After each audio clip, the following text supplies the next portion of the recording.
நிறைய பேர் பார்த்திங்கன்னா தொழில் நல்லா வர்றதுக்குன்னு கேட்குறாங்க. தொழில் நல்லா வர்றதுக்கு நம்ம ஆஞ்சநேயரை வச்சு எப்படி செய்யும் தொழில் எல்லாம் அனைத்திலும் தொட்டதெல்லாம் தொடங்குற மாதிரி வெற்றி எப்படி அடையிறது அப்படிங்கிறத நான் ஒரு எளிமையான ஒரு பரிகாரம் சொல்ல போகிறேன். இது சனிக்கிழமை, வியாழக்கிழமை அந்த மாதிரி நாட்களில் செய்யலாம். அது எல்லாமே பார்த்திங்கன்னா வளர்பிறையில் செய்யணும்.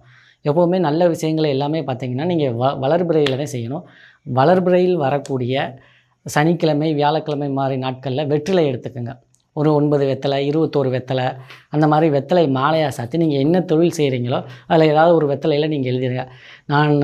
நான் செய்யும் டிரைவர் தொழில் மூலியமாக எனக்கு நிறைய செல்வம் வரணும், இல்லை நான் செய்யும் இரும்பு தொழில் மூலியமாக, இல்லை நான் ஏதாவது ஃபேக்ட்ரி வச்சுருந்தேன், இல்லை நான் ஏதாவது பியூட்டி பார்லர், இல்லை ஹோட்டல் துறை, நான் வச்சுருக்க ஹோட்டலில் எனக்கு நல்ல தொழில் வியாபாரம் போகணும், ஜனவசியம் ஏற்படணும், தனவசியம் ஏற்படணும், இந்த மாதிரிலாம் நினைக்கிற மக்கள் நான் சொல்லக்கூடிய இந்த எளிமையான பரிகாரத்தை நீங்கள் பண்ணி நீங்கள் ஜனவசியம், தனவசியம் எல்லாத்தையும் ஏற்படுத்திக்கலாம். இப்போ புதுசாக நிறைய மந்திரவாதிகள் இருக்காங்க. 1000 மந்திரவாதிகள் வந்தாலும் ஆஞ்சநேயர் சாமி வழிபாடு பண்ணுற பெண்களாக இருந்தாலும் சரி, ஆண்களாக இருந்தாலும் சரி, அவங்களுக்கு என்ன ஏவல் செஞ்சாலும் அது பலிக்காது.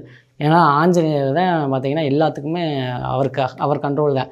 அஞ்சனா தேவி பெற்ற அருந்தவ புதல்வன் ஆஞ்சநேயர்.